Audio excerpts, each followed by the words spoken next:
9:35. You found the Breakfast Show on News Talk K57. My name is Ray, and with me in the studio, I'm going to introduce them again, and want you to know that they're part of the inventory of doctors at Guam Regional Medical City, and some wonderful folks here. I appreciate the fact that you're allowing me to do this conversation in English, because I don't speak Colombian as much as I'd like to be able to say, yes, Frank Campillo and I have spent a lot of time together, and I know how to party Colombian style, without the cocoa leaves, without without any of that stuff, but I know how to do the rest of it. Dr. Jose Gonzales Huertas, and he is a doctor, and primary specialty is in respiratory issues, yes, and upper body and that kind of thing. So if you've got problems breathing, had you seen any patients that were having problems with the haze that we've had here recently? Did you talk to anybody that was... No, I didn't see anybody, but of course the haze, it can affect people who are like prone to respiratory disease. People with asthma, people with COPD or tobacco-related diseases can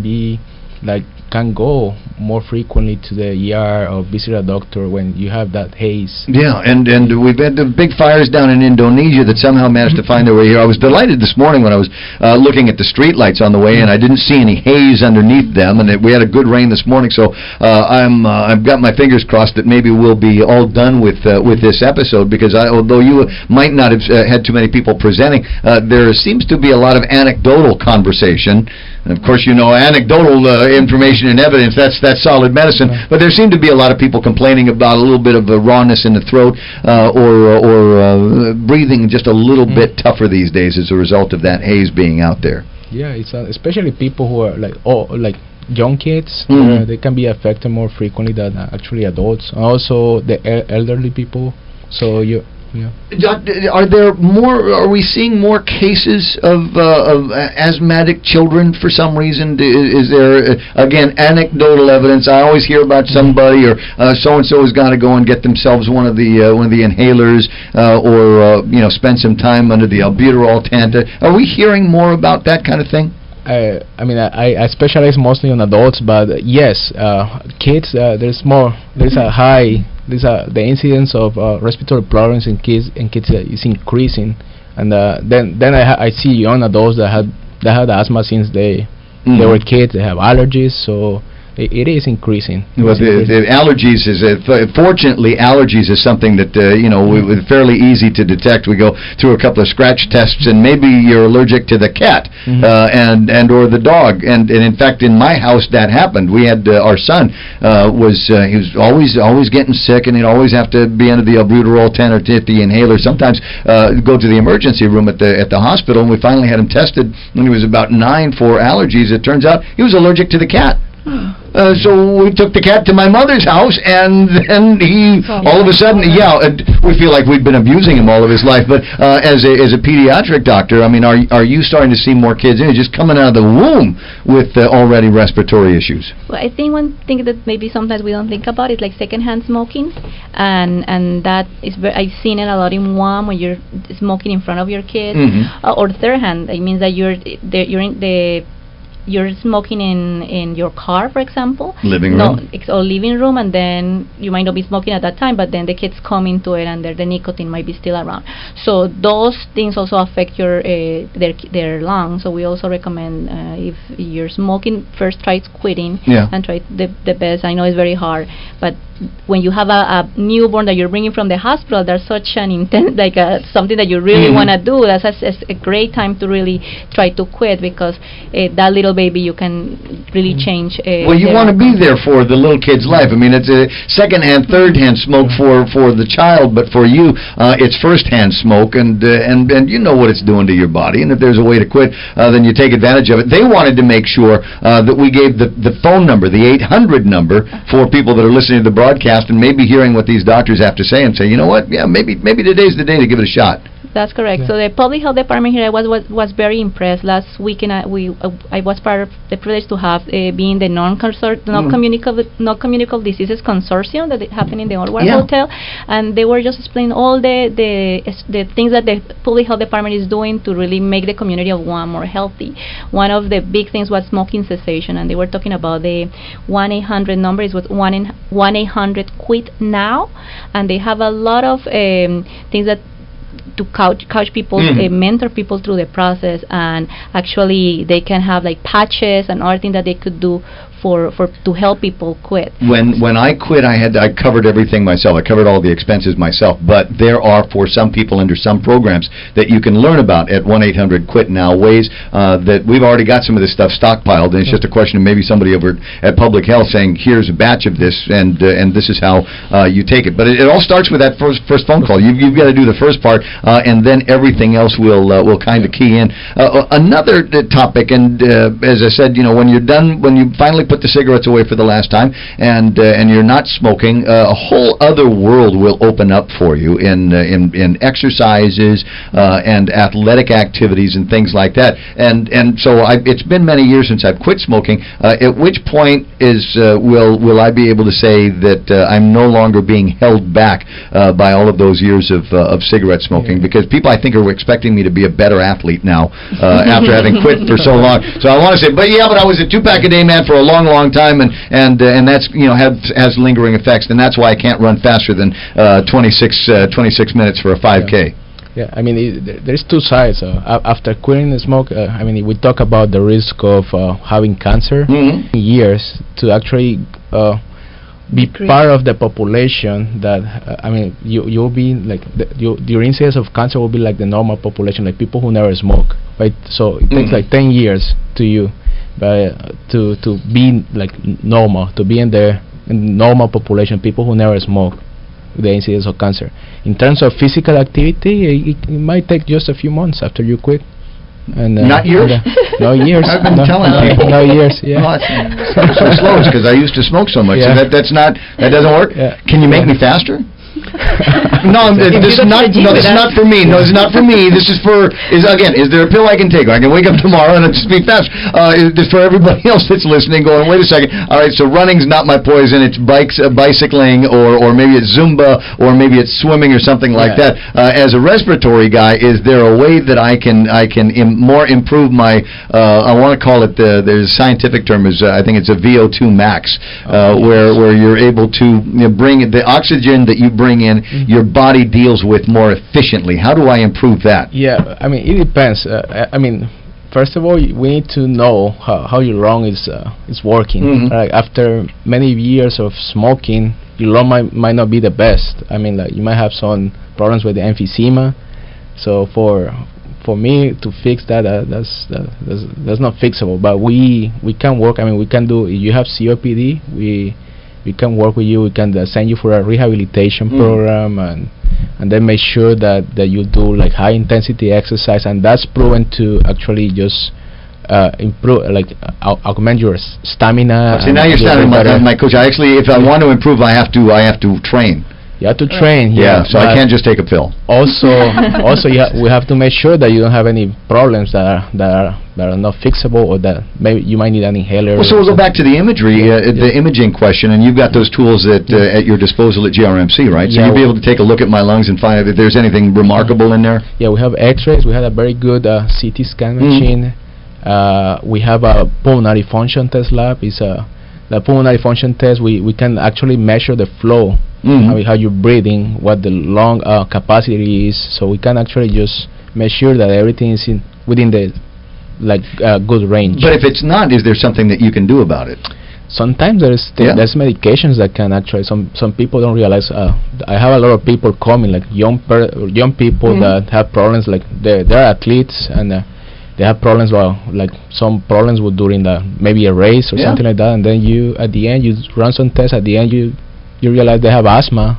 You diagnose with asthma, and they only have to take an inhaler before they do exercise, and then. Yeah, but I see people they do the inhaler, the albuterol before a race. I see you cheating, because as we all know, it's an upper. It's what do they call it? A stimulant. Yeah. So you got to be careful doing it. So the imagery is one thing. Now getting back to the pathology, getting back into the lab here, are there tests and things that you can take a mucus test or tissue samples from out of the lungs and determine whether there might be something that is treatable, that might be able to take somebody who's generally in good shape and put them in better shape?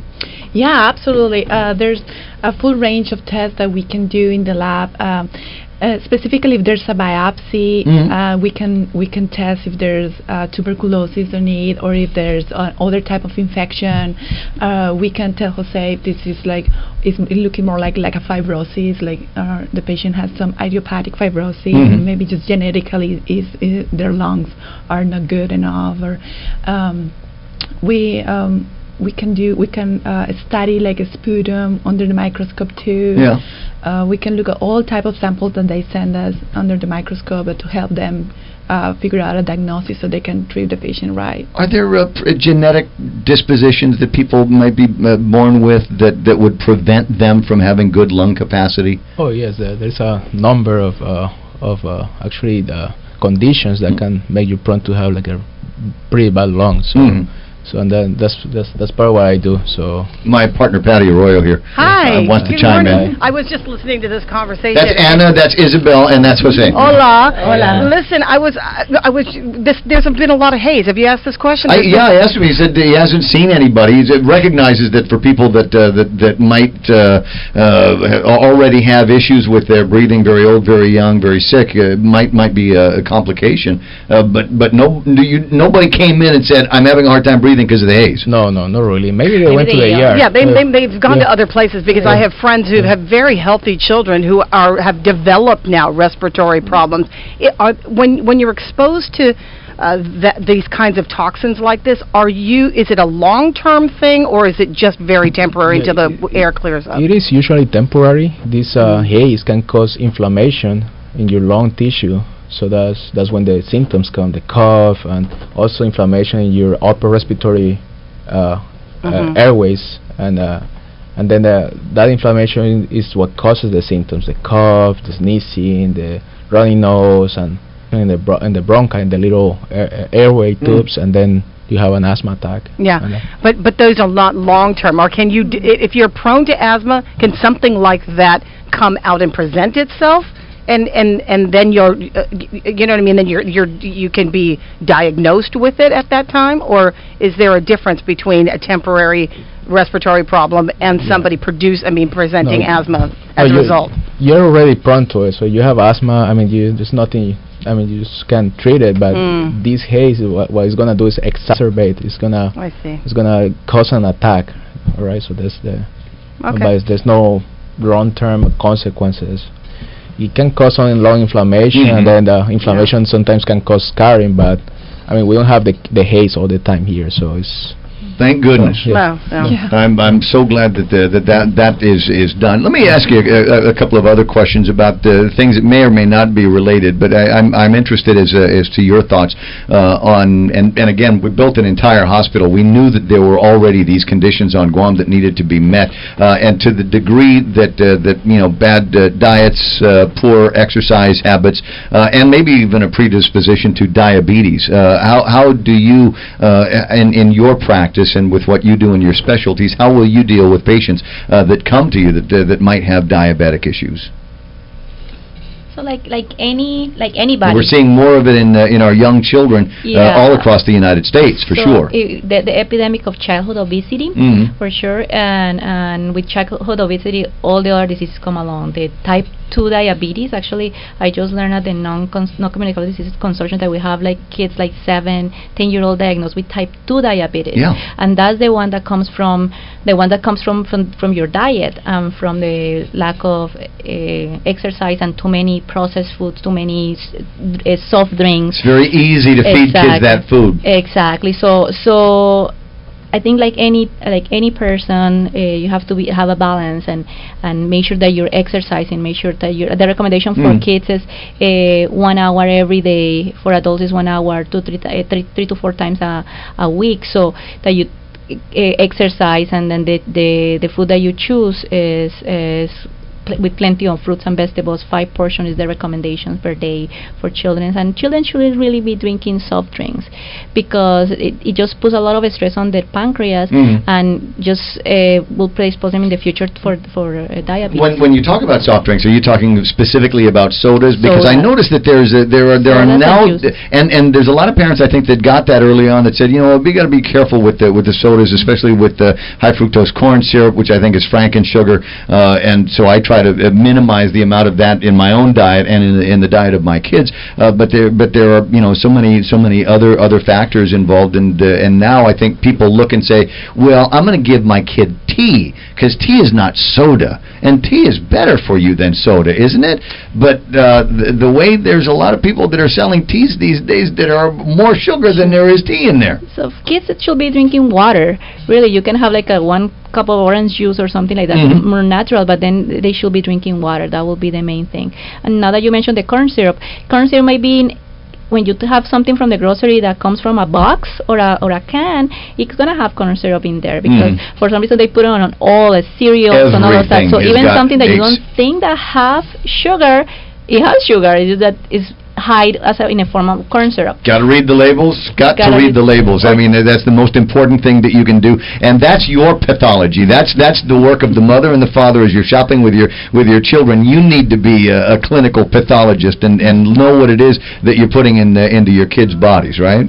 Yeah, that's right. From the laboratory standpoint, we can support all the endocrinologists that we have, and also we have the wound care service, so we can support them from making sure our labs are accurate, like I described before, like make sure, like when we measure the glucose, it is what it's supposed to be, and whenever they do a biopsy, if the patient has some type of gangrene, and these patients with diabetes get all these infections, that we can look at them under the microscope and help the clinicians figure out what medicine they should give. Like we have cultures, we can culture the wounds and tell them what antibiotic it would be the best. May or may not. Well, of course, there's a whole conversation about antibiotics, and I'm sure that came up in the conference that you attended, and the concern that there are many strains of bugs now that are resistant to the existing antibiotics that we have, and so great care has to be taken with that. Dr. Jose, one last question for you, and it goes back to respiratory issues, and we're talking to people about quitting smoking. We recognize that there are undue pressures put on your body as a result of that, and if you can break the nicotine habit, then you are several steps closer to being healthy. There are a number of people that look at breaking the nicotine habit using the vaping technology. I'm sure you've seen the vapors. I'm sure you've got a few that work over at the hospital, and they aren't smoking cigarettes anymore. They're not ingesting tobacco, but they are taking in nicotine. Basically, what I think the scientists used to call freebasing years ago, and now we've got a safer way to freebase, and they're using that with the juices in there. I'm getting negative nods from my panel of doctors here. So vaping is not the method to use to quit cigarettes. It's not. It's not a proven method. Plus, I mean, you're changing an addiction to another. It still has a high amount of nicotine, so you just But nicotine by itself, I mean, what's the harm? Yeah, there is some other chemicals there that can actually cause inflammation to your lungs, so it's nothing that's benign. I mean, you have a less risk of cancer, but still you're inhaling a chemical. What's in there besides the nicotine? And the answer in many cases, we don't know. Yeah, exactly. That's why we don't know, because there's no regulation about it. Plus, I mean, there's safety concerns about these packages, because now they're making it with flavors. So guess who they're targeting? They're targeting younger people. They're targeting kids. So kids can do it, and then it's not safe because it doesn't have any warning. So if my little kid it's reachable. So a kid just eating one of these packages can die with a nicotine overdose. So there's some medical societies had sent a letter to the FDA so they can actually regulate these vaping, these products. Okay. I don't know that we're getting any closer to that. No. Yes, there has in some states there has some been. I think in New York they already banned it for age. Well, I think we've got an age ban going here. If we didn't, I would be surprised. But then again, you're right. It's the same thing as here's the gun, there's the ammunition, and you got to be careful with those things, especially around small children. Doc? Yeah, no, what we're talking about, the young people getting addicted to the nicotine, so it's a big issue because most of the people when they're young, 15, 16, people start smoking, and that just is, as you know, it's very hard to quit afterwards. Have we met before? It's exactly my story. Exactly, so it's hard, so we have to kind of protect our young people, and there's actually right now going on a legislation that wants to move the age for to be able to buy cigarettes from 18 to 21. I've seen that in Hawaii and now. I think we did it already for alcohol. Guam did it for alcohol, and actually people thought that the end was going to end because they raised the age for alcohol, and nothing happens. Actually, you're protecting people right now. So right now they want to do the same for tobacco, and I will encourage people to talk to their senators and really push this law, because if you can protect the young people, the addiction is not gonna be as hard on them, and they're going to be able to. Of course, the problem is that we've given so many rights, liberties, and freedoms to our people, and we say that the age of majority is 18. So if you're over 18, you should be able to make those decisions for yourself, as opposed to holding off on being able to smoke a cigarette or make, again, bad decision to be sure. But we say that in the United States, and it's a debate that we don't have the time for. I know. We say that when you're 18, you can make those decisions, and medically maybe that's not the case, but I leave that to the politicians, of course. It's better to do that, and to know that if I got sick, you guys would be able to take care of me. 9:56. Do I have time? I don't have time for one more question, do I? No, it was going to be on medicinal marijuana. We'll ask those questions a little bit later on. Got the one dozen rule. Thank God, dodged that bullet. No, our neurologist. I think I've got a neurologist coming in this week, so we'll ask the head doctor about that in the next little bit. Thanks so much for coming in, guys, and thank you very much for coming to Guam and choosing GRMC to help out the community. Sure, and thank you for letting people know about all those things, because it's important that they know about the smoking and about the legislations and all of that. Yeah, so but thank see, you for this question. I can say it, but it's always better when it comes from a doctor and an MD behind it. It's got those letters behind the name.